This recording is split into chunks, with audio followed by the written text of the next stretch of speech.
పంచాయతీలుగా మార్చింది. అక్కడితో వాటిని మర్చిపోయింది. వారికి అవసరమైన కనీస సదుపాయాలు ఇప్పటికీ లేవు. వాటిని అభివృద్ధి పరిచే దిశగా మా ప్రభుత్వం ఈ కొత్త పంచాయతీలన్నిటికీ గ్రామ పంచాయతీ కార్యాలయాలు కట్టించాలని సంకల్పించాం. గిరిజనుల సంస్కృతి, ఆచారాలు, పండుగలు అత్యంత వైవిధ్యభరితంగా ఉంటాయి. వాటిని పాటిస్తూ కాపాడుకోవాల్సిన వారు ప్రాధాన్యం కూడా ఇస్తారు. ఇది పరిరక్షించడం మన బాధ్యత కూడా. అందుకే ఆసియాలోనే అతిపెద్దదైన సమ్మక్క సారలమ్మ మేడారం జాతరని అత్యంత వైభవంగా ఫిబ్రవరి 2024లో 100 కోట్లు ఖర్చు పెట్టి నిర్వహించాం. అంతేకాకుండా సంత్ సేవాలాల్ జయంతికి కూడా 2 కోట్లు, నాగోబా జాతర నిర్వహణకి 1 కోటి రూపాయలు మంజూరు చేశాం. రాష్ట్రంలో ఉన్న అన్ని రకాలైన గురుకుల పాఠశాల విద్యార్థులకు అంతర్జాతీయ ప్రమాణాలతో కూడిన విద్య వసతి అందించేందుకు ప్రభుత్వం ఇంటిగ్రేటెడ్ రెసిడెన్షియల్ పాఠశాలలో నెలకొల్పటానికి నిర్ణయించింది. ఒకే ప్రాంతంలో వేరువేరుగా ఉన్న ఎస్సీ, ఎస్టీ, బీసీ, మైనారిటీ మరియు జనరల్ గురుకుల పాఠశాలను 20 ఎకరాల స్థలంలో ఒకే చోట నిర్మిస్తాం. ఆ పాఠశాలకి అంతర్జాతీయ ప్రమాణాలతో కూడిన అన్ని రకాల సౌకర్యాలు ఏర్పాటు చేస్తాం. దీనితో వివిధ వర్గాల విద్యార్థుల మధ్య సంఘీభావం మరియు స్నేహభావం పెరిగి అంతరాలు తొలగిపోయేందుకు ఆస్కారం ఏర్పడి అందరికీ అత్యున్నత ప్రామాణిక విద్య అందుతుంది. షెడ్యూల్డ్ కులాలు, తెగల అభివృద్ధికి చట్టపరంగా కేటాయించిన నిధులు ఖచ్చితంగా అందిస్తాం.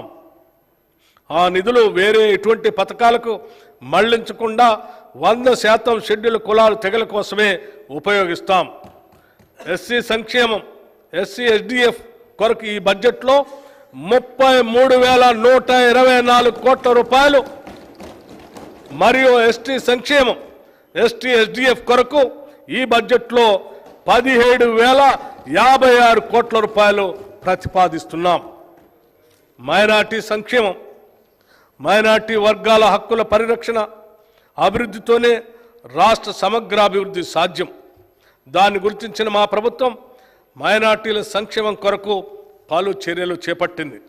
బీసీ, ఎస్సీ, ఎస్టీ విద్యార్థులతో పాటు మైనార్టీ విద్యార్థులకు 2024-25లో యూపీఎస్సీ సివిల్ సర్వీస్ పరీక్షలకు ఉచిత శిక్షణ ప్రభుత్వమే చేపట్టింది. దీనికోసం అనుభవజ్ఞులైన ఆచార్యుల సేవలను వినియోగిస్తున్నాం. శిక్షణ అత్యంత ఆధునిక విధానంలో ఇవ్వడంతో పాటు లోకల్ విద్యార్థులకు నెలకి 2,500 రూపాయలు, నాన్ లోకల్ అభ్యర్థులకి 5,000 రూపాయలు స్టైఫండ్ కూడా ఇస్తున్నాం. ఈ సంవత్సరం రంజాన్ వేడుకలకి 33 కోట్ల రూపాయలు మరియు అషూర్ ఖానాల పునరుద్ధరణకు, నిర్వహణకు 50 లక్షల రూపాయలు మంజూరు చేశాం. జనవరి 2024లో జరిగిన తబ్లికీ జమాత్ ఇస్లామిక్ సమావేశానికి 2.40 కోట్ల రూపాయలు విడుదల చేశాం. ముస్లిం సోదర సోదరీమణుల హజ్ యాత్రకు 4.43 కోట్ల రూపాయలు ఈ నెలలోనే మంజూరు చేశాం. మైనార్టీ సంక్షేమ శాఖకు ఈ బడ్జెట్లో ఎప్పుడూ లేని విధంగా 3,003 కోట్ల రూపాయలు ప్రతిపాదిస్తున్నాం. బీసీ సంక్షేమం, మన రాష్ట్ర జనాభాలో అత్యధిక శాతం ఉన్న వెనుకబడిన తరగతుల అభ్యున్నతికి మా ప్రభుత్వం కట్టుబడి ఉంది. వారి వికాసానికి పలు పథకాలని ప్రవేశపెడుతున్నాం. కళ్ళు గీత కార్మికులు తరతరాలుగా తమ వృత్తిని నమ్ముకొని జీవిస్తున్నారు. కళ్ళు గీసే క్రమంలో వారు తరచుగా ప్రమాదాలకు గురై ప్రాణాలు పోగొట్టుకుంటున్నారు లేదా శాశ్వతంగా వికలాంగులు అవుతున్నారు. అటువంటి పరిస్థితుల్లో వారి కుటుంబం మొత్తం ఆర్థిక ఇబ్బందుల్లోకి నెట్టబడుతున్నారు. అయితే ఈ మధ్య కొత్త సాంకేతికతతో గీత కార్మికుల ప్రాణాలు కాపాడే ఒక పరికరం ఐఐటి హైదరాబాద్ వారు తయారు చేశారు. ప్రభుత్వం ఈ పరికరాన్ని పరిశీలించి రాష్ట్ర వ్యాప్తంగా ఉన్న కళ్ళు గీత కార్మికులకి అందజేయాలని నిర్ణయించింది. ఈ కిట్ యొక్క డెమో ఈ మధ్యనే అధికారులు కళ్ళు గీత కార్మికుల సమక్షంలో, ముఖ్యమంత్రి గారి సమక్షంలో పరిశీలించారు. ప్రభుత్వం కొత్తగా ముదిరాజ్, యాదవ, కుర్మ, మున్నూరు కాపు, పద్మశాలి, పెరిక, లింగాయత్, మేరా, గంగపుత్ర కులాలకు 8 కార్పొరేషన్లని ఏర్పాటు చేసింది. ఆర్థికంగా వెనుకబడిన కులాలు సంక్షేమం కోసం ఒక వెల్ఫేర్ బోర్డుని ఏర్పాటు చేసింది. ఈ కార్పొరేషన్లు మరియు వెల్ఫేర్ బోర్డు వెనుకబడిన తరగతుల అభ్యున్నతికి తోడ్పడతాయి. సమాజంలో అందరూ అభివృద్ధి చెందాలి మరియు సమాన అవకాశాలు పొందాలి అంటే ప్రస్తుత సమాజంలో ఉన్న అసమానతలను అర్థం చేసుకోవటం చాలా ముఖ్యం. అంతేకాకుండా కుల గణన ద్వారా ఒక మంచి మార్పు సమానత్వం వైపు తీసుకొని రావచ్చని మా పార్టీ నాయకులు శ్రీ రాహుల్ గాంధీ గారు తెలంగాణలో ప్రచారం చేస్తున్నప్పుడు అన్నారు. ఇటువంటి మార్పు తెలంగాణ నుంచి మొదలు కావాలని వారు ఆశించారు. దానికి అనుగుణంగా కాంగ్రెస్ పార్టీ ఎలక్షన్ మేనిఫెస్టోలో వెనుకబడిన తరగతుల కుల గణన చేపడతామని ప్రకటించింది. వెనుకబడిన తరగతులు, షెడ్యూల్ కులాలు మరియు షెడ్యూల్ తెగల జీవన ప్రమాణాన్ని సామాజిక, ఆర్థిక, విద్య మరియు రాజకీయ రంగాల్లో మెరుగుపరచడానికి అనుగుణంగా అనువైన పథకాల రూపకల్పనకు, నిధుల కేటాయింపులకు ఈ కుల గణన ప్రామాణికం అవుతుంది. మహాత్మా గాంధీ మరియు డాక్టర్ బిఆర్ అంబేద్కర్ కలలు కన్న సామాజిక న్యాయం మరియు సమ్మిళిత వృద్ధి, ఇంక్లూజివ్ గ్రోత్ సాధించేందుకు ఈ కుల గణన దోహదం చేస్తుందని మా నమ్మిక. వెనుకబడిన తరగతుల సంక్షేమ శాఖకు ఈ బడ్జెట్లో 9,200 కోట్ల రూపాయలు ప్రతిపాదిస్తున్నాం.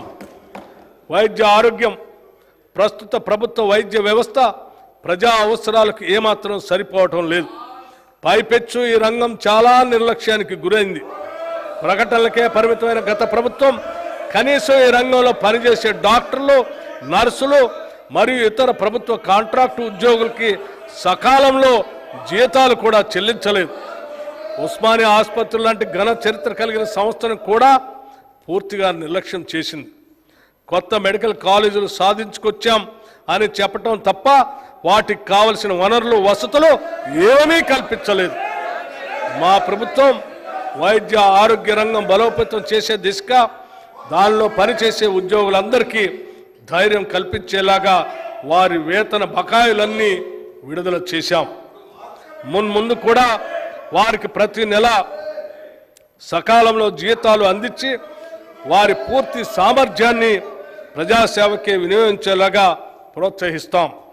అసంపూర్తిగా ఉన్న సూపర్ స్పెషాలిటీ హాస్పిటల్స్ మరియు ఇతర హాస్పిటల్స్, నర్సింగ్ కాలేజీలు, మెడికల్ కాలేజీ నిర్మాణం పూర్తి చేస్తాం.